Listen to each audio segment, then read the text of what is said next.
আমি মনিরা আক্তার। তোমাদেরকে আজকে আমি ভূগোলের এই চ্যাপ্টারটা পড়াবো, বাংলাদেশের সম্পদ ও শিল্প। আমরা তাহলে আর ওয়েট না করে শুরু করে দেই। বাংলাদেশের সম্পদ ও শিল্প, এই এই কথাটা বলার আগে একটা ব্যাপার জানা উচিত।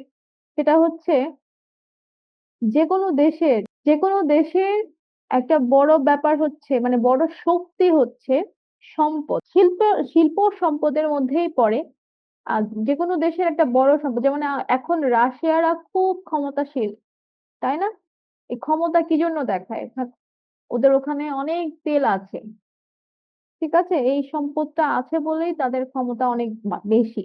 যাদের খনিজ সম্পদে যারা সমৃদ্ধ, বা যাদেরকে অন্য কোনো জায়গা থেকে ধার করতে হয় না, তারা সবসময় স্বনির্ভর থাকে এবং তারাই ক্ষমতা দেখায়, ঠিক আছে? এজন্য যে কোনো দেশের জন্য সম্পদ ও শিল্প, সম্পদ থাকলে সেটাই শিল্পে পরিণত করে বাড়ানো যায়। এজন্য সম্পদ ও শিল্প বলা হয়েছে। তো যে কোনো দেশের জন্য সম্পদ এবং শিল্প দুটোই প্রয়োজন। না হলে তুমি স্বনির্ভরতা মানে অর্জন করতে পারবে না, এবং তোমাকে সবাই ডমিনেট করবে এবং চেষ্টা করবে তোমার দেশটা কেড়ে নেওয়ার জন্য, ঠিক আছে? তো সেজন্যই আমাদের আজকের টপিকটা খুব ইম্পর্টেন্ট। আমাদের আজকের টপিকটা জানার জন্য আমাদের অবশ্যই ম্যাপ জানতে হবে, ঠিক আছে? এখন দেখো, একটি দেশের অর্থনৈতিক ও সামাজিক উন্নয়ন নির্ভর করে সম্পদ ও শিল্পের উপরে, ঠিক আছে? মানে তুমি অর্থনৈতিক ভাবে সমৃদ্ধ হবে এবং তোমার স্ট্যাটাস বাড়বে কি কমবে সেটা ডিপেন্ড করে সম্পদ এবং শিল্পের উপর, ঠিক আছে? তোমাদের কোনো সমস্যা থাকলে অবশ্যই আমাকে জানাবে। ওকে। প্রাকৃতিক সম্পদকে সরাসরি অথবা অন্যান্য সম্পদকে কাজে লাগিয়ে প্রয়োজনীয় দ্রব্য সামগ্রী উৎপাদন করে ব্যবহার করা হয়। ধরো তুমি এই কি বললে, বালু পেলে, বালু তো প্রাকৃতিক ভাবেই পাওয়া যায়। এখন তুমি বালু কি সরাসরি কাজে লাগাতে পারবে, নাকি সেই বালুকে সিমেন্টে তৈরি করবে বা ইট বানিয়ে তারপর সেটা কাজে লাগাবে, সেটা নির্ভর করে, ঠিক আছে? দুই ভাবেই ব্যবহার করা যায়। কৃষিজ ও বনজ সম্পদ, খনিজ তেল, প্রাকৃতিক গ্যাস, কয়লা বাংলাদেশের গুরুত্বপূর্ণ সম্পদ। এই বাংলাদেশে এই এই জিনিসগুলো পাওয়া যায়, ঠিক আছে? এটা হচ্ছে বাংলাদেশের কি বলে, ভৌগোলিক সম্পদ। উন্নয়নশীল দেশ হিসেবে এদেশে শিল্পের গুরুত্ব অপরিসীম। উন্নয়নশীল দেশ হিসেবে বলছি কারণ আমাদের, কে বুঝছো? উন্নয়নশীল দেশ বলছি কারণ আমরা খুব একটা বড়লোক না, দেশ হিসেবে আমরা অনেক বেশি সমৃদ্ধ না। হ্যাঁ, দাগিয়ে পড়াবো, ওয়েট করতে হবে। যেটা ইম্পর্টেন্ট সেটাই আমি দাগিয়ে পড়ব। ও, ঠিক আছে, সেজন্য আমরা উন্নয়নশীল দেশ, উন্নত দেশ নয়। আচ্ছা, পোশাক শিল্প বাংলাদেশের অর্থনৈতিক উন্নয়নে যথেষ্ট অবদান রেখেছে। বাংলাদেশের একমাত্র, মানে সবচেয়ে প্রফিটেবল মানে বিজনেস হচ্ছে পোশাক শিল্প, তাই না? যে কোনো গার্মেন্টস শিল্পই হচ্ছে সবচেয়ে বেশি প্রফিট দেয়, এই জন্য আমরা মানে যুক্তরাষ্ট্রের কাছে ঋণী। ম্যাং গুরুত্বপূর্ণ লাইনগুলো দাগে, অবশ্যই অবশ্যই তোমাকে বলতে হবে না, আমার মনে আছে, ঠিক আছে? পোশাক শিল্প বাংলাদেশের অর্থনৈতিক উন্নয়নে যথেষ্ট অবদান রেখেছে। দেখো এখানে পোশাক শিল্পের জন্য গার্মেন্টস এর ছবি দেওয়া আছে, বিভিন্ন কারখানার ছবি দেওয়া আছে, ঠিক আছে? এটা কয়েকটা। এবার দেখো কৃষি পণ্য। কৃষি বাংলাদেশের অর্থনৈতিক গুরুত্বপূর্ণ ভূমিকা লাভ পালন করে। কৃষি, বাংলাদেশ কৃষি প্রধান দেশ, ঠিক আছে? সব দেশ কিন্তু কৃষি প্রধান দেশ না। যেমন শ্রীলঙ্কা, শ্রীলঙ্কা কিন্তু কৃষি প্রধান না। শ্রীলঙ্কাতে বেশিরভাগই টুরিস্ট যায়, ওরা ট্যুরিজম থেকেই আয় করে। তো বাংলাদেশে অনেক খালি জমি আছে, সেগুলো থেকে আমরা বিভিন্ন জিনিস কি বলে উৎপন্ন করে সেখান থেকে আমরা প্রফিট লাভ করতে পারি, ঠিক আছে? লাভজনক, টেকসই ও পরিবেশ বান্ধব কৃষি ব্যবস্থা একটি দেশের উন্নয়নের জন্য গুরুত্বপূর্ণ।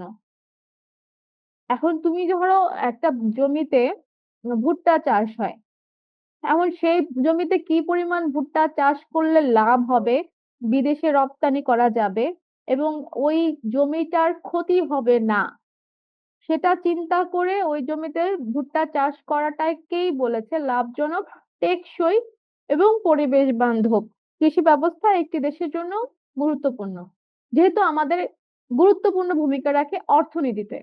বাংলাদেশ কৃষি মন্ত্রণালয়ের বার্ষিক প্রতিবেদন 2018 অনুযায়ী, দেখো এটা খুবই ইম্পর্টেন্ট।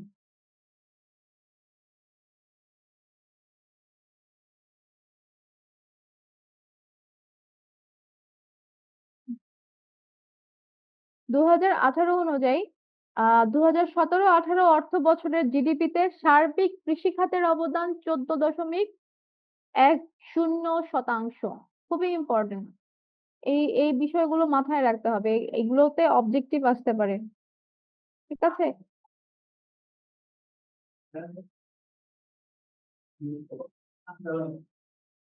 সার্বিক কৃষি খাতের অবদান 14.10%। এদেশের শ্রমশক্তির মোট 40.60% কৃষি খাতে নিয়োজিত। আচ্ছা, শ্রমশক্তির এই এই লাইনটা একটু বুঝে নাও। শ্রমশক্তি ধরো কেউ এই কি বলে, যেহেতু কৃষিতে অনেক শ্রম লাগে, কষ্ট বেশি, এই এরকম কষ্ট করতে পারে এরকম 100% মানুষের মধ্যে 40.60%, 100-র মধ্যে 40% হচ্ছে কৃষি খাতে নিয়োজিত। বাকি এরা হয় চাকরি করে কিংবা হয়তো কোনো ব্যবসা প্রতিষ্ঠানে থাকে, কিন্তু সরাসরি সম্পৃক্ত হচ্ছে 40। আচ্ছা, কৃষি খাতে প্রধান রপ্তানি পণ্য হচ্ছে হিমায়িত খাদ্য, কাঁচা পাট, পাটজাত দ্রব্য, চা। কৃষিখাতে রপ্তানি পণ্য হচ্ছে যেটা আমাদের দেশ থেকে বাইরে বাইরে যারা যায়, যেটার চাহিদা আমাদের দেশের থেকে বাইরের চাহিদা বেশি থাকে, আমাদের দেশ থেকে ওরা এখান থেকে নিয়ে যায়। ঠিক আছে, রপ্তানির পণ্যতে বেশি আমাদের লাভ, আমদানি করলে আমাদের লস বেশি। হিমায়িত খাদ্য বুঝো তো, ফ্রোজেন যেগুলো, এর মধ্যে যা যা বুঝবে না আমাকে একটু কমেন্ট করে বলবে যে আমি এই জায়গাটা বুঝি নাই। ঠিক আছে, ফ্রোজেন খাবার যেগুলো, কাঁচা পাট, পাটজাত দ্রব্য, যেমন পাটের ব্যাগ এখন খুব ফেমাস। পাটের ব্যাগ গুলো যে টোটা ব্যাগ গুলো যেগুলো থাকে সবাই খুব ফ্যাশনেবল ভাবে ইউজ করে, আর জামা কাপড়ের সাথে ম্যাচ করেও বানানো যায়। আর চা, চা তো সবসময় বিখ্যাত বাংলাদেশের চা। আচ্ছা, এবার দেখো কৃষিজ ফসলকে আমরা দুই ভাগে ভাগ করি। একটা হচ্ছে খাদ্যশস্য, যেটা আমাদের দেশের মানুষের প্রয়োজনে লাগে, যেগুলো খেয়ে আমরা জীবন ধারণ করি। আরেকটা হচ্ছে যে এগুলো প্রয়োজনে মানে এই অর্থকরী ফসল। একটা হচ্ছে খাদ্যশস্য, আরেকটা হচ্ছে অর্থকরী ফসল। দোনোটাই কিন্তু জমিতে জন্মায়। খাদ্যশস্য জমিতে আমরা উৎপন্ন করি, অর্থকরী ফসলও জমিতে আমরা উৎপন্ন করি। কিন্তু খাদ্যশস্য আমরা উৎপন্ন করি দেশের মানুষের খাবারের প্রয়োজন মেটানোর জন্য। আর অর্থকরী ফসল আমরা উৎপন্ন করি যেগুলো হচ্ছে দেশের মানুষের প্রয়োজনের চাইতেও বেশি আমরা বাইরে যেন রপ্তানি করতে পারি সেজন্য। ঠিক আছে, এগুলো আমাদের চাহিদার উপলক্ষে তো উৎপাদন করা হয় আর কি। আচ্ছা, তারপর তোমাদের তিনজনের বেশি আর কেউ আসছে না, ঘটনা কি? আর কি কেউ আসবে না? 8টা 15 বাজে। উম, এখন আমরা চলে যাই খাদ্যশস্য। এই যে আমরা দুইটা ভাগ করলাম, এর মধ্যে খাদ্যশস্য এবং অর্থকরী ফসল কোনটা কি, কতটুকু কাজে লাগে, হ্যাঁ সবগুলো আমরা ডিটেলস পড়বো। খাদ্যশস্যের মধ্যে আছে ধান, গম, ডাল, তেলবীজ, বীজ হবে এটা। ঠিক আছে, তেলবীজ মানে যে সকল বীজ থেকে তেল উৎপন্ন হয়। তেলবীজ, আলু, ভুট্টা, সবজি ও ফলমূল। তার মধ্যে ধান, দেখো বাংলা আমাদের প্রধান খাবার হচ্ছে ভাত, তাই না? এই ভাতটা আসে ধান থেকে। তো খাদ্যশস্যের মধ্যে ধানই প্রধান। ঠিক আছে, আমাদের 3 বেলা ভাত না খেলে আমাদের পেট ভরে না, সুতরাং ধানটা মাস্ট হতেই হয়। এদেশে আউশ, আমন, বোরো, এগুলো নানা ধরনের ধান চাষ হয় এখন। এখন হাইব্রিড অনেকগুলো হয়, ইরি, তারপরে আরো অনেক ধরনের চালের নাম আছে, অনেক আবিষ্কারও হচ্ছে। তো ধান সকল জেলায় উৎপাদিত হয়। ইতিহাস ও ভূগোল ক্লাসে শিক্ষার্থীরা সব সময় কম থাকে ম্যাম, কেন? ইতিহাস আর ভূগোলই তো সবচেয়ে ইম্পর্টেন্ট। তোমরা যদি ইতিহাস না জানো তাহলে সামনে আগাবা কিভাবে? আর ভূগোল না জানলে কিছুই করতে পারবে না। আচ্ছা, বাংলাদেশের সকল জেলায় ধান উৎপাদিত হয়। তার মধ্যে যদি আমি বিশেষ করে বলি যে কোন কোন জায়গায় বেশি বেশি উৎপন্ন হয়, রংপুর, কুমিল্লা, সিলেট, যশোর, কিশোরগঞ্জ। এটা বেশি ইম্পর্টেন্ট না, কারণ সব জায়গায় উৎপন্ন হয়। তবে ইম্পর্টেন্ট হচ্ছে রংপুরে আমন ধান আর সিলেটে বোরো ধান। ঠিক আছে, এই লাইনটা ইম্পর্টেন্ট না, ইম্পর্টেন্ট হচ্ছে এই লাইনটা, রংপুরে আমন ধান, সিলেটে বোরো ধান। জিজ্ঞেস করতে পারে কোন জেলায় আমন ধান বেশি জন্মায়, রংপুরে, বা কোন জেলায় বোরো ধান বেশি জন্মায়, সিলেটে।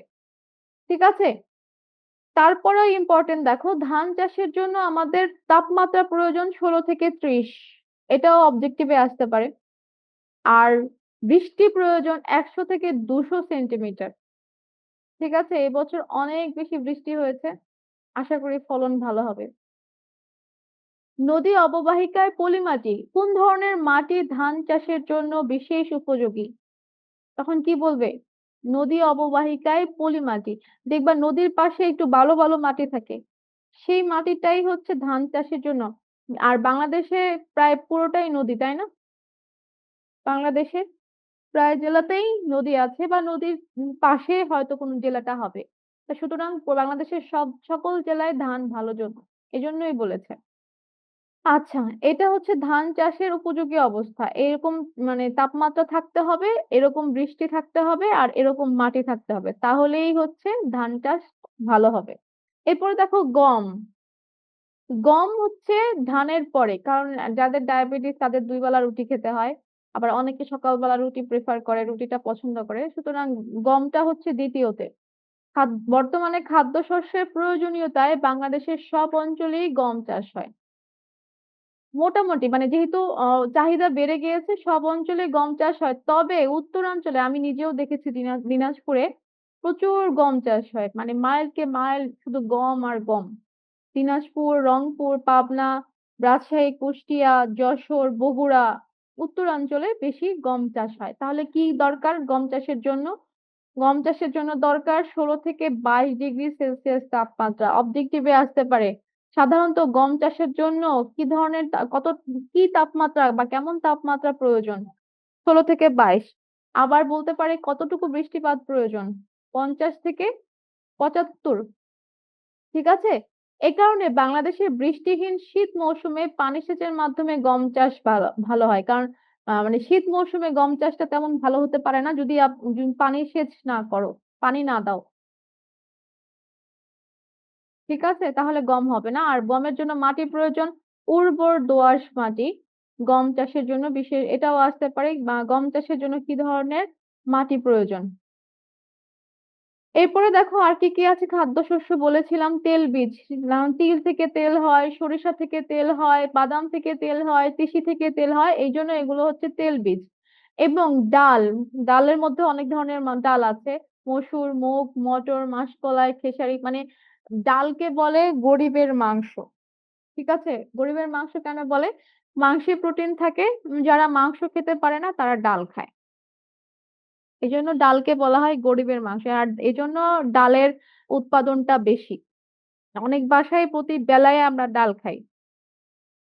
এবং ভুট্টা, যব, আলু, সবজি, ফলমূল, এগুলো সব বাংলাদেশে উৎপন্ন হয়।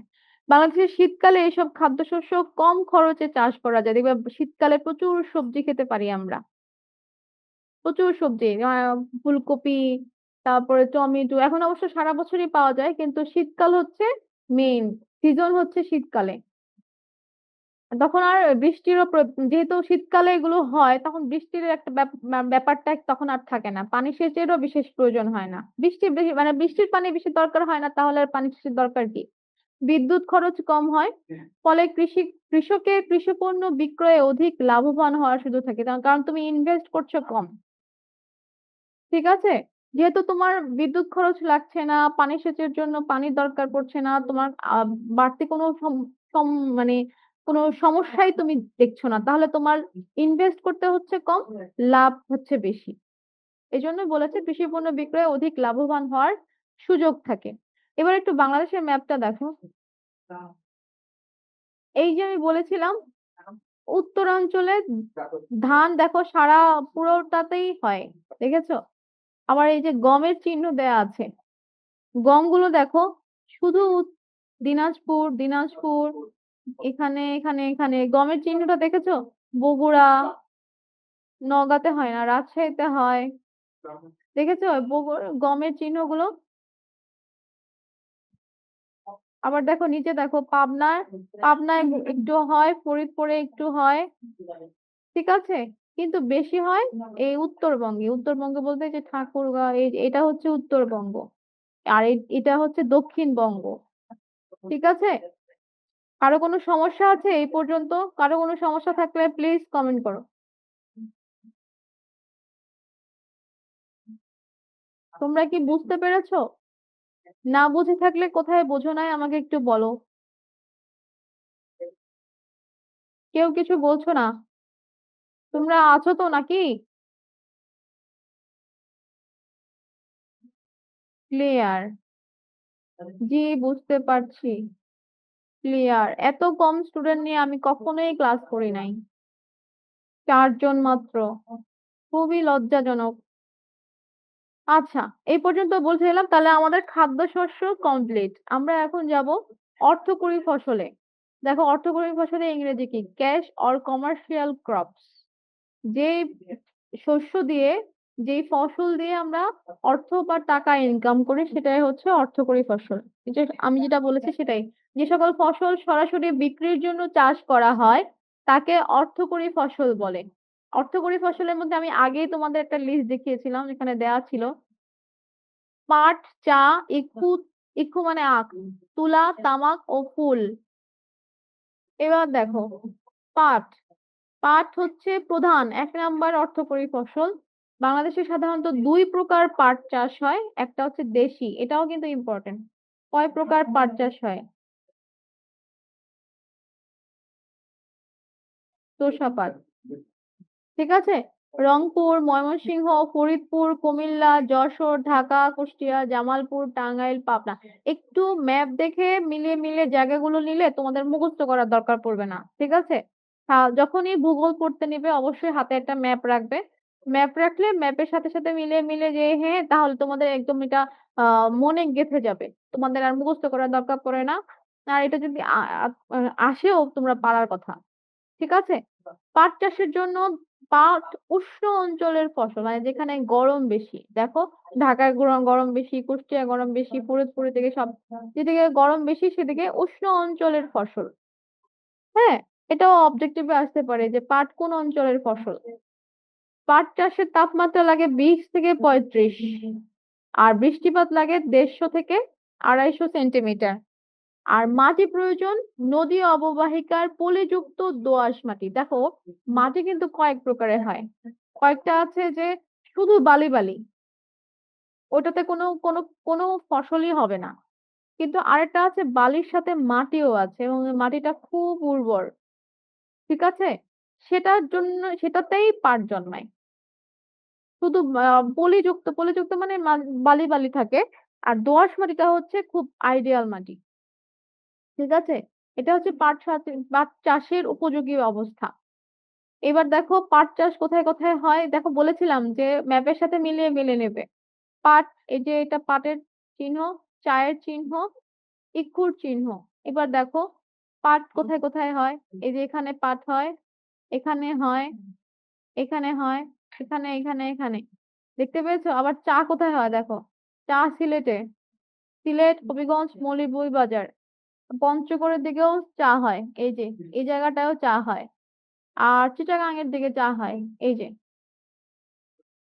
ঠিক আছে, আর ইক্ষু হয় কোথায় দেখো তো, এই যে এখানে পাবনাতেও হয়, কুষ্টিয়াতেও হয়।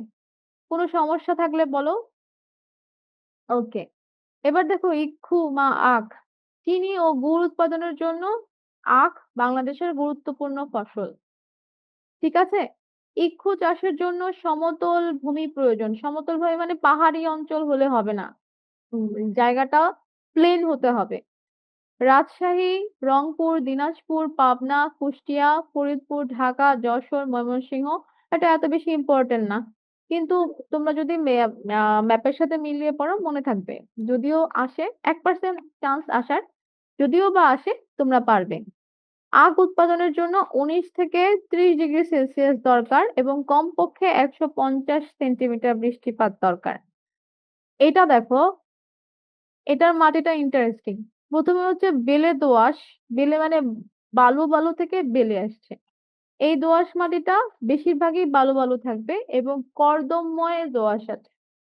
মানে কর্দম মানে কাদা, কাদাময় দোআঁশ মাটি আর হচ্ছে বালু বালু দোআঁশ মাটি, এই দুটার মিক্সে আখ চাষ ভালো হয়। ঠিক আছে, এটাই আসতে পারে যে কোন ধরনের মাটিতে আখ চাষ ভালো হয়।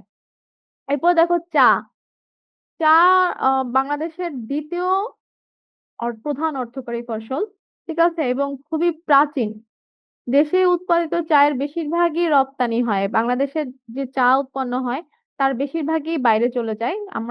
আমাদের দেশে খুব কমই থাকে, আর বাংলাদেশের চায়ের খুবই ডিমান্ড। পানি নিষ্কাশন বিশিষ্ট ঢালু জমিতে চা ভালো হয়। যারা আম, সিলেটে গিয়েছো তারা হয়তো দেখে থাকবে, যেগুলো হচ্ছে একটু পাহাড়ি পাহাড়ি জায়গা, কিন্তু মানে পানি বৃষ্টি হয় কিন্তু পানি জমে থাকে না। পানি নিষ্কাশন বিশিষ্ট মানে পানিটা চলে যায়, জমে থাকে না। ঢালু জমিতে চা ভালো হয়। ঢালু মানে মানে একটু নিচের দিকে যায়, উপর থেকে নিচে যায়। মৌলভীবাজার, হবিগঞ্জ, সিলেট সবচেয়ে বেশি চা বাগান রয়েছে। ওখানে অনেকেই ঘুরতে যাও, আমার মনে হয় তোমরা দেখেছো। এছাড়া চট্টগ্রাম, রাঙামাটি, খাগড়াছড়ি, বান্দরবন, ঠাকুরগাঁও ও পঞ্চগড়েও চা চাষ হয়। আচ্ছা, চাষের জন্য দরকার উষ্ণ ও আর্দ্র জলবায়ু। এটা খুব ইম্পর্টেন্ট, বলতে পারে চা চাষের জন্য কেমন জলবায়ু প্রয়োজন। উষ্ণ ও আর্দ্র। এবং দেখো, এটার জন্য তাপমাত্রা খুব কম দরকার, 16 থেকে 17। যার কারণে সিলেটের দিকে বৃষ্টি টিষ্টি বেশি হয়, আর ওদের তাপমাত্রা কিন্তু অনেক কম থাকে, যার কারণে সিলেটের দিকেই হয় এটা। আর বৃষ্টিপাতও বেশি হয়, 250-250 সেন্টিমিটার বৃষ্টিপাত। সুতরাং ওই মাটিটাই সবচেয়ে বেস্ট।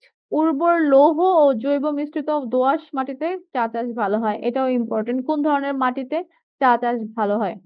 চা চাষের উপযোগী অবস্থা হচ্ছে কৃষি ফসলের প্রাকৃতিক নিয়ামক ছাড়াও মূলধন, শ্রমিক, পরিবহন, বাজার প্রভৃতি নিয়ামকের সম্প্রসারণ ও উৎপাদনের উপর প্রভাব ফেলে। আচ্ছা, চা চাষের আহ উপরে আরো কিছু ডিপেন্ড করে, কারণ চা শুধু তো মানে গাছটা জন্মালেই হয় না, গাছ থেকে সেটা পাতা তুলতে হয়, সেটা আবার মেশিনে দিতে হয়, আবার সেটা এক জায়গা থেকে বাজারে নিয়ে আসতে হয়, বা এটা বাইরে পাঠাতে হয়, তার একটা পরিবহন কস্ট আছে। বা বাংলাদেশের বাজার আর আন্তর্জাতিক বাজার আলাদা, সেটারও একটা ব্যাপার আছে। সবকিছু মিলে এটার সম্প্রসারণ ও উৎপাদনের উপরে প্রভাব ফেলে। ধরো ডিমান্ড বেশি থাকলে উৎপাদন বেশি হয়, আর ডিমান্ড কম থাকলে হয়তো উৎপাদন কম হয়। ঠিক আছে, তারপরে সরকারি সহযোগিতা ও প্রাকৃতিক পরিবেশের সমন্বয়ে কৃষির সম্প্রসারণ সম্ভব। আমরা এখন যদি সরকার আরো বেশি স্পন্সর করে হয়তো আরো হতে পারতো। বা অন্য কোনো জেলায় চা হয় কিনা সেটাও তো আমরা কখনো ট্রাই করে দেখিনি। এটা যদি সরকার সহযোগিতা করে তাহলে হয়তো অন্য কোনো জায়গাও হতে পারে। আচ্ছা, শস্য বহুমুখীকরণ। দেখো কি বলেছে, বাংলাদেশের শীতকাল প্রধানত রবি শস্য চাষের জন্য উপযোগী। শীতকাল বলতে জুলাইয়ের পরে থেকে আহ জুলাই জানুয়ারির আগ পর্যন্ত রবি শস্য চাষের জন্য উপযোগী। এক্ষেত্রে বিভিন্ন অঞ্চলে প্রায় একই ধরনের শস্য চাষ করা হয়। এর ফলে যেমন কৃষক শস্যের মূল্য কম পায়, তেমনি জমিতে একই শস্য চাষ মাটির পুষ্টিকে ক্ষতি, মানে একটা জমিতে শুধু গমই চাষ করছে, গমই চাষ করছে, গমই চাষ করছে, তাহলে এক কৃষক যেমন টাকা পয়সা কম পায়, আর ওই জমিটাতেও একই ধরনের মানে একই ধরনের ফসল হতে হতে সেটার আর মানে ইয়ে থাকে না। কি বলে, আহ উর্বরতা থাকে না। যদি আমরা ধরো এই এই জমিটাতেই রবি শস্যতেই গম চাষ হয়, কিন্তু এটা যদি আবার জানুয়ারি থেকে জুলাই পর্যন্ত অন্য চাষ হয়, তাহলে কি হতো? ভ্যারিয়েশন থাকতো, জমিতে উর্বরতাও থাকতো, হয়তো সারটাও ওভাবেই দেওয়া হতো। যার কারণে যদি এরকম না হয় আর কি, আমরা যদি বহুমুখী না করি, বহুমুখীকরণ না করি, তাহলে কি হয়? পাশাপাশি বহু ধরনের শস্য চাষ উচ্চ মূল্য প্রাপ্তিতে কৃষককে উপকৃত করে। কৃষক শস্য গাছের অংশ নানা ধরনের জৈব মাটিতে যোগ করে মাটির পুষ্টির ঘাটতি রোধ হয়। ফলে অত্যাধিক সার ব্যবহার করতে হয় না। একই ধরনের শস্য চাষ করতে করতে করতে দেখা যায় মাটিতে থেকে ওই ধরনের চাষ মানে ফসল উৎপন্ন হতে চায় না। তারপরে আর বেশি করে সার দিতে হয়, বেশি করে সার দিলে কি হয়? মাটির আরো ক্ষতি হয়। সেটাই বলেছে। এভাবে কৃষক বহুমুখী শস্য চাষ করে নিজে এবং পরিবেশকে উপকৃত করতে পারে। এখন সেটা এখন এই একই জমিতে শুধু গম চাষ না করে হয়তো এই সিজনে গম, সামনের সিজনে টমেটো এরকম যদি চাষ করতে পারতো তাহলে হয়তো নিজেও উপকৃত হতো। কারণ পুরো বছরটা কৃষকের বসে থাকতে হতো না। সে ইনকাম করতে পারতো। আর দ্বিতীয় হচ্ছে পরিবেশটাও উপকৃত হতে পারতো। আচ্ছা, বাংলাদেশের বনাঞ্চল। বনভূমি থেকে যে সম্পদ উৎপাদিত হয় বা পাওয়া যায় তাকে বনজ সম্পদ বলে। আচ্ছা, বনভূমি থেকে কিভাবে সম্পদ পাওয়া যায়? তোমরা কেউ কোশ্চেন করছো না, তোমাদের কি কোনো প্রবলেম নেই? এই পর্যন্ত কি সব ক্লিয়ার? একটু তো জানাও। ৩ জন মাত্র ক্লাস করছো। আসসালামু আলাইকুম। ওয়ালাইকুম আসসালাম। অথই, বনভূমি থেকে কি কোনো সম্পদ পাওয়া যায়? জি ম্যাম, পাওয়া যায়। বনভূমি থেকে আমরা কাঠ সংগ্রহ করতে পারি, তারপরে মধু সংগ্রহ করতে পারি। Very good. বাহ, ভেরি গুড। আর কি আছে বনভূমিতে? বনভূমিতে পশু পাখি রয়েছে না জঙ্গল আচ্ছা, ও বলেছে মধুর কথা এবং কাঠের কথা। ডেফিনেটলি মধুর কাঠ আছে, কিন্তু কাঠ দিয়েও তো অনেক কিছু বানানো যায়, তাই না? আচ্ছা, দেখি কি আছে। কোন দেশের পারস্পরিক ভারসাম্য ভারসাম্য এবং অর্থনৈতিক উন্নয়নের জন্য মোট 25 ভাগ বনভূমি থাকা প্রয়োজন। বাংলাদেশে 17 ভাগ আছে। এই পর্যন্ত 2017 সালের হিসাব অনুযায়ী 2016 পর্যন্ত এখন পর্যন্ত 17 ভাগই আমরা পড়ে আসছি। বাড়ে তো নাই, বোধহয় আরো কমেছে। জলবায়ু ও মাটির গুণাগুণের তারতম্যের কারণে বাংলাদেশের বনভূমিকে 3 ভাগে ভাগ করা হয়। জলবায়ু মানে হচ্ছে তোমার আবহাওয়া, আবহাওয়া এক এক এক এক জায়গায় এক এক রকমের আবহাওয়া, ঠিক আছে? আর মাটিও এক এক জায়গায় এক এক রকম, কোনো জায়গায় পলি মাটি, কোনো জায়গায় দোআঁশ মাটি, ঠিক আছে? তার উপরে 3 ভাগে ভাগ করেছে। এই একটা দেখো, ক্রান্তীয় চিরহরিৎ এবং পাতাঝরা গাছের বনভূমি। আরেকটা হচ্ছে ক্রান্তীয় পাতাঝরা গাছের পাতাঝরা গাছের মানে পাতাটা ঝরে পড়ে যায়। আর চিরহরিৎ মানে হচ্ছে আহ সেই গাছের পাতা সবসময়ই থাকে, পড়ে যায় না। তো ক্রান্তীয় চিরহরিৎ এবং পাতাঝরা গাছের বনভূমি হচ্ছে খাগড়াছড়ি, রাঙামাটি, বান্দরবান, মানে পাহাড়ি জায়গা যেগুলো আছে। চট্টগ্রামেও পাহাড় আছে, সিলেটেও পাহাড় আছে, সেগুলোতে এই ধরনের বনভূমি আছে। এখানে অধিক বৃষ্টিপ্রবণ অঞ্চলে এই পাহাড়ি অঞ্চলে অনেক বৃষ্টি হয়, যার কারণে আহ এই ক্রান্তীয় চিরহরিৎ এবং পাতাঝরা গাছের বনভূমি দেখা যায়। আর ক্রান্তীয় পাতাঝরা গাছের বনভূমি হচ্ছে প্লাইস্টোসিন কালের সোপান ভূমিতে, যেগুলো প্রচুর প্রাচীন আমলের যে সোপান ভূমিগুলো আছে সেগুলোতে হচ্ছে ক্রান্তীয় পাতাঝরা, যেমন ময়মনসিংহ, টাঙ্গাইল, গাজীপুর, ভাওয়ালের জঙ্গলগুলো, দিনাজপুর, রংপুর জেলার বরেন্দ্র বনভূমিগুলো, সেগুলো হচ্ছে এই ক্রান্তীয় পাতাঝরা, ঠিক আছে? এগুলোতে হচ্ছে গ্রীষ্মকালে মানে শীতকালে পড়ে যায় গাছের পাতা, এবং গ্রীষ্মকালে নতুন পাতা গজায়। এখন এখান থেকে তোমাদের আসতে পারে হচ্ছে এখান থেকে আসতে পারে যে ক্রান্তীয় চিরহরিৎ এবং পাতাঝরা গাছের বনভূমি কোন কোন জায়গা। অপশনে হয়তো খাগড়াছড়ি বা রাঙামাটি বা বান্দরবনে বা চট্টগ্রাম থাকতে পারে। আর বাকি তিনটা হয়তো বা এইখান থেকে দিতে পারে। আবার বলতে পারে ক্রান্তীয় পাতাঝরা গাছের বনভূমি কোন কোন জায়গাটা। হ্যাঁ, কোন জায়গাটা হচ্ছে প্রান্তীয় পাতাঝরা গাছের বনভূমি আছে। সেখান থেকে তোমার এখান থেকে হয়তো একটা অপশন থাকবে, এখান থেকে 3টা অপশন থাকবে। বোঝা গেল? আরেকটা বলেছিলাম তিন তিন শ্রেণীতে ভাগ করা যায়, এটা বলেছিলাম। 3 শ্রেণীর মধ্যে 2 শ্রেণী পড়লাম। আরেকটা হচ্ছে স্রোতজ বনভূমি বা সুন্দরবন। স্রোতজ মানে স্রোতের স্রোতের কারণে যে বনভূমি, মানে যে বনভূমিতে স্রোত থাকে।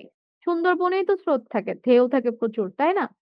উত্তরে খুলনা, সাতক্ষীরা, বাগেরহাট জেলা, এটা খুবই ইম্পর্টেন্ট। এখানেও বলতে পারে স্রোতজ বনভূমি কোন জায়গায়। দক্ষিণে বঙ্গোপসাগর, পূর্বে হরিণঘাটা, এই জায়গাটা পড়বে। বঙ্গোপসাগর যে স্রোতে সেটা সবাই জানে, কিন্তু হরিণঘাটা নদী পিরোজপুর, বরিশাল জেলা, এবং পশ্চিমে রায়মঙ্গল, হাড়িয়াভাঙ্গা নদী এবং ভারতের পশ্চিমবঙ্গ রাজ্যের প্রান্ত সীমা এ পর্যন্ত। পূর্বেরটা পড়বে, পূর্বেরটাই বেশি ইম্পর্টেন্ট, উত্তরে আর পূর্বে, ঠিক আছে?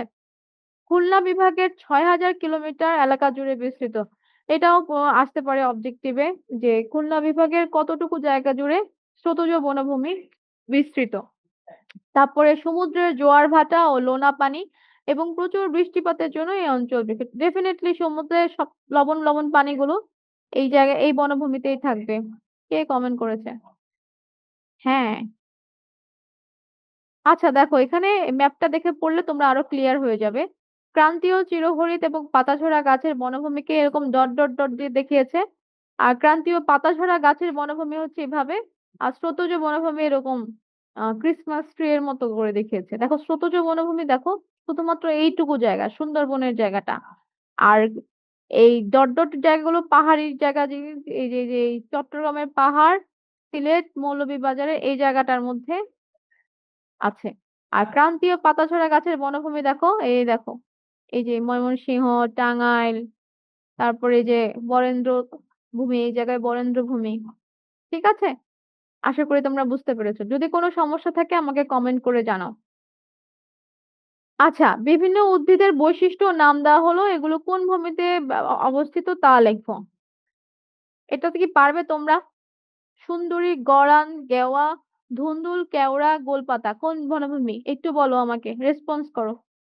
কোন বনভূমি? কমেন্ট করো কিংবা আনমিউট করে উত্তর দাও। না কেন? একটু আগে তো বললাম। পারবে না কেন? একটু আগেই তো বললাম। সুন্দরী, গরান, গেওয়া, ধুন্দুল, কেওড়া, গোলপাতা কোন জায়গায় পাওয়া যায় বলো? এখানে বলেই দিয়েছে, স্রোতময়, মিঠা ও লোনা পানির সংযোগ স্থলে জন্মে। আমরা একটা তিন ধরনের এখানে মাটি পেয়েছি, 3 ধরনের বনভূমি পেয়েছি। তো এখানে তো বলাই আছে কোন জায়গায় স্রোত আছে বলো। স্রোত যেখানে থাকবে সেখানেই তো থাকবে, না? জানি না। একটু মনোযোগ দাও, জানবে না কেন? আমি তো বলেই দিলাম যে স্রোতজ বনভূমি, 3 ধরনের বনভূমি আছে। 3 ধরনের বনভূমির মধ্যে এখানে লেখাই আছে স্রোতময়, মিঠা ও লোনা পানির সংযোগস্থলে জন্মে। তাহলে এটা স্রোতজ বনভূমি হবে। এটা হবে স্রোতজ বনভূমি। শাল, গজারি, কড়ই, হিজল প্রভৃতি গাছের পাতা একেবারে ঝরে যায়। একেবারে ঝরে যায়, দেখো কোন, এই যে 3টার মধ্যে কোনটার একেবারে ঝরে যায়? বলেছে প্লাইস্টোসিন কালের সোপানভূমিতে এই বনভূমি রয়েছে।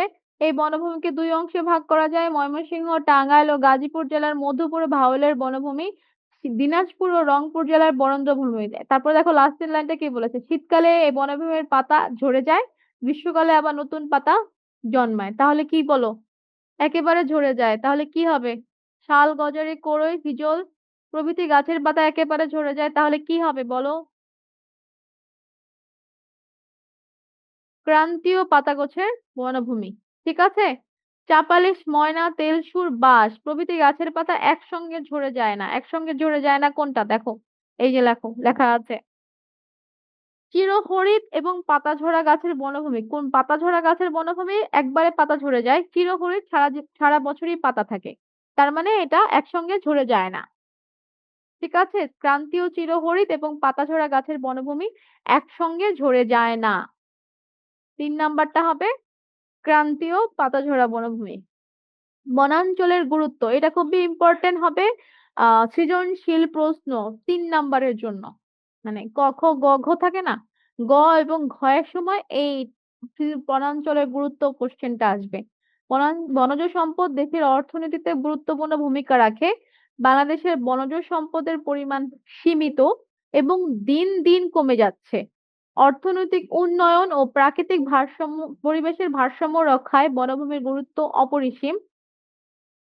প্রাকৃতিক গুরুত্ব আছে, যেটা হচ্ছে আমাদের ভূমিদেশ থেকে রক্ষা করে, বৃষ্টিপাত বৃদ্ধি করে, আবহাওয়াটা ঠান্ডা রাখে। এই একটা তো গুরুত্ব আছেই। পর্যটন শিল্পের সম্ভাবনা অনেক সুন্দর, যদি মানে প্রকৃতি যদি অনেক সুন্দর হয় সবাই ঘুরতে আসবে, তখন আমাদেরই অর্থনীতিতে গুরুত্বপূর্ণ ভূমিকা রাখবে, তাই না? আমরাই টাকা পয়সা ইনকাম করতে পারবো, যেটা শ্রীলঙ্কা করে। তারপর ধরো পণ্য সামগ্রী সংগ্রহ, এই বেশি বেশি বনভূমি থাকলে গাছ থাকবে বেশি, গাছ থেকে আমরা কাঠ, বাঁশ, বেত, মধু, মোম এগুলো সংগ্রহ করতে পারবো।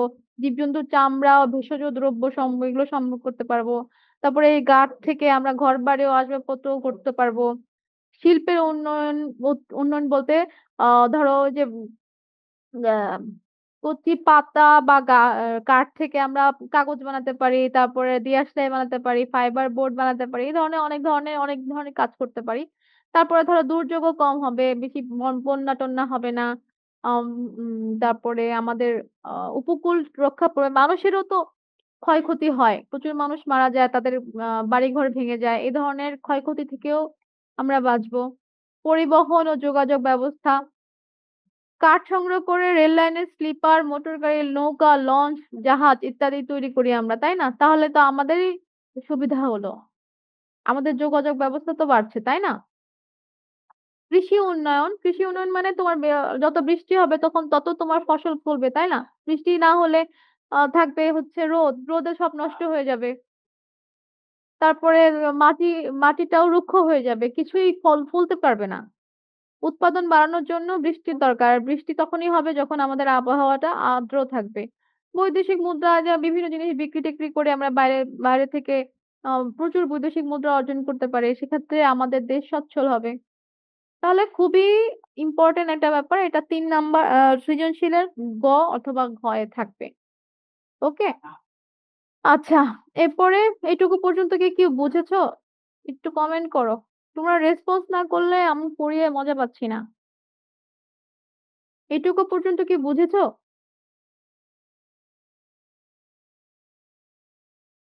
একজন। জি, বুঝেছি। অথৈ এবং নওশীন এই দুজনেই ক্লাস করছো। মাঝখানে একজন উনি করেন না। আর আরাবী ২ জন ক্লাস করছে বেসিক্যালি।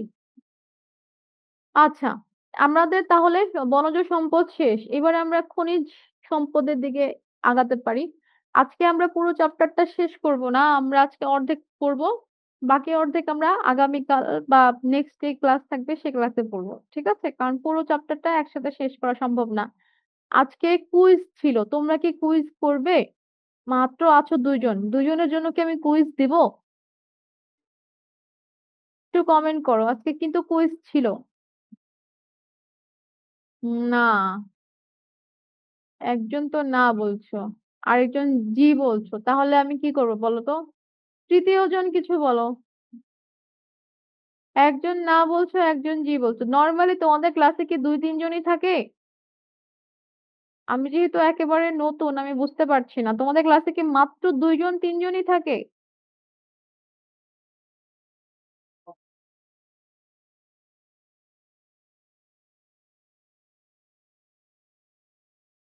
ওকে। বাংলাদেশের খনিজ তেল, প্রাকৃতিক গ্যাস, কয়লা ও কঠিন শিলা। এগুলো হচ্ছে বাংলাদেশের খনিজ সম্পদ। ৫-৬ এর বেশি হয় না। ৫-৬ তো আজকে নাই। আজকে মাত্র ২ জন। ২ জনের আমি কি মানে কুইজ নিবো আমি বুঝতে পারছি না। যাই হোক, প্রাকৃতিক সম্পদের মধ্যে খনিজ সম্পদ হিসেবে খনিজ তেল মানে বাংলাদেশে খনিজ তেল পাওয়া যায়, প্রাকৃতিক গ্যাসও পাওয়া যায়, কয়লাও পাওয়া যায়, কঠিন শিলাও পাওয়া যায়। ঠিক আছে? আরো কিছু পাওয়া যায় তবে এগুলোই হচ্ছে ইম্পোর্টেন্ট গুলো। দেশের এই খনিজ সম্পদ সমূহের অনুসন্ধান, উৎপাদন ও বিতরণের মধ্যে সমন্বয় আনয়ন করলে দেশের অর্থনৈতিক উন্নয়ন সম্ভব। এই জিনিসটা খুবই ইম্পোর্টেন্ট। ধরো আমাদের দেশে প্রাকৃতিক গ্যাস পাওয়া যায় বা কয়লা পাওয়া যায় এটা আমরা জানি। কিন্তু আরো পাওয়া যাবে কিনা তার অনুসন্ধান করা মানে খোঁজা, আরো কিছু পাওয়া যায় কিনা। তারপরে ধরো কৃত্রিমভাবে উৎপাদন করার ব্যবস্থা করা যায় কিনা। কারণ এই খনিজ সম্পদগুলো তো একসময় শেষ হয়ে যাবে। তখন কি হবে? সেগুলো কি কৃত্রিমভাবে উৎপাদন করা যায় কিনা? এবং সেটা বিতরণ কিভাবে করব? সবার মধ্যে কিভাবে সেটা আমি দিব? বিভিন্ন শিল্প কারখানায় কিভাবে আমি দিব? ধরো আমার ক্ষমতা আছে, আমি আমার কারখানায় আম আ হয়তো নিয়ে আসলাম। প্রাকৃতিক গ্যাস কিংবা কয়লা আমি নিয়ে আসলাম। আমার টাকা আছে আমি নিয়ে আসলাম। কিন্তু যার টাকা নাই সে তো নিতে পারবে না। এই যে বিতরণ ডিস্ট্রিবিউশন এর একটা ব্যাপার থাকে সেটা ঠিক করে মানে সবগুলোর সাথে ব্যালেন্স করা বা সমন্বয় আনয়ন করলেই মানে অর্থনৈতিক উন্নয়ন সম্ভব। আমার আছে আমিই পাবো এ ধরনের মানে মানসিকতা থেকে বের হয়ে যে সবাই সুযোগ পাবে। এ ধরনের সুযোগ যদি দেওয়া হয় তাহলেই মানে সবাই অর্থনৈতিকভাবে সচ্ছল হতে পারবে। তো খনিজ তেল হচ্ছে বাংলাদেশের উপকূল অঞ্চলে খনিজ তেল আছে বলে বিশেষজ্ঞ মনে করেন। উপকূল অঞ্চল বলতে সমুদ্রের যে আ সমুদ্রের আশেপাশে যে অঞ্চলগুলো আছে, ঠিক আছে? উপকূল মানেই সমুদ্রের আশেপাশে যেই জেলাগুলো আছে, তার মধ্যে 1986 সালের সিলেট জেলার হরিপুরে প্রাকৃতিক গ্যাসের ৭ম কূপে তেল পাওয়া যায়। সিলেট মানে সিলেটের হরিপুরে 1986 সালে, এটা কিন্তু খুবই ইম্পর্টেন্ট এমসিকিউর জন্য। কত সালে সিলেট জেলায় প্রাকৃতিক গ্যাসের কূপ পাওয়া যায়? কিংবা 1986 সালে কোন জেলায় প্রাকৃতিক গ্যাসের কূপ পাওয়া যায়? দেখো কতগুলো ইম্পর্টেন্ট হয়। 1986 সালে সিলেট জেলার কোথায় প্রাকৃতিক গ্যাসের কূপ পাওয়া যায়? আরেকটা হতে পারে 1986 সালে সিলেট জেলায় হরিপুরে প্রাকৃতিক গ্যাসের যে কূপ পাওয়া যায় সেটা কততম কূপ? এই লাইন থেকে মানে মিনিমাম ৪-৫টা অবজেক্টিভ হবে। সুতরাং খুবই ইম্পর্টেন্ট। এই কূপ থেকে দৈনিক ৬০০ ব্যারেল অপরিশোধিত তেল তোলা হচ্ছে, এটাও ইম্পর্টেন্ট। অপরিশোধিত তেল চট্টগ্রামের তেল শোধনাগারে পরিশোধন করা হচ্ছে। মানে তুমি যেটা পাচ্ছ প্রকৃতিতে সেটাতে অনেক ময়লা থাকে। ঠিক আছে? ময়লা থাকে, এটার ভিতরে অনেক বালু থাকে। তারপরে বিভিন্ন ধরনের অন্যান্য পদার্থ মিশ্রিত থাকতে পারে। সুতরাং এটাকে পরিষ্কার করতে হয়, শোধন করতে হয়। এই তেল শোধনাগারে পরিশোধন করা হয়। পরিশোধন তেল থেকে পেট্রোল, কেরোসিন, বিটুমিন, অন্যান্য দ্রব্য পাওয়া যায়। এটাও ইম্পোর্টেন্ট যে পরিশোধিত তেল থেকে কি তৈরি হয়, কি দ্রব্য পাওয়া যায়। মৌলভীবাজার জেলার বরমচালে বাংলাদেশের ২য় তেল ক্ষেত্রটি অবস্থিত। এটা ইম্পোর্টেন্ট। বাংলাদেশের ২য় তেল ক্ষেত্র কোথায় অবস্থিত? ঠিক আছে? আবার বাংলাদেশের ২য় তেল ক্ষেত্র মৌলভীবাজার জেলার কোন জায়গায় অবস্থিত? ঠিক আছে? এখান থেকে ২ টা হবে। এক্ষেত্রে দৈনিক প্রায় ১২০০। দেখো ১ম টাতে আম হরিপুরে ৬০০ ব্যারেল আর বরমচালে ১২০০ ব্যারেল তেল উত্তোলিত হয়। এটাও ইম্পোর্টেন্ট। আমি মানে বলে যাচ্ছি কোনটা ইম্পোর্টেন্ট, আমি আশা করব তোমরা দাগিয়ে রেখেছো। তোমরা কি এই পর্যন্ত যা পড়া হয়েছে বুঝতে পেরেছো? যে ২ জন আছো? একটু রেসপন্স করো। তোমাদের কি কোনো জিজ্ঞাসা নাই যে ম্যাম এটা বুঝি নাই, ওটা বুঝি নাই? এ ধরনের জিজ্ঞাসা কি আছে? কোনো সমস্যা কি আছে? একটু জানাও।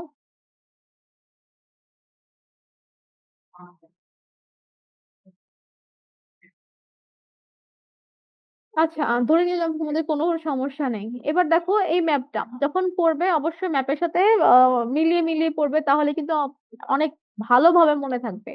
ধরো তোমরা যদি মানে মুখস্থ নাও করো তোমাদের এমনি মনে থাকবে। ঠিক আছে? আচ্ছা দেখো, কয়লার সাইন হচ্ছে এটা, খনিজ তেলের সাইন হচ্ছে এটা, প্রাকৃতিক গ্যাসের সাইন হচ্ছে এটা, আর কঠিন শিলার সাইন হচ্ছে এটা।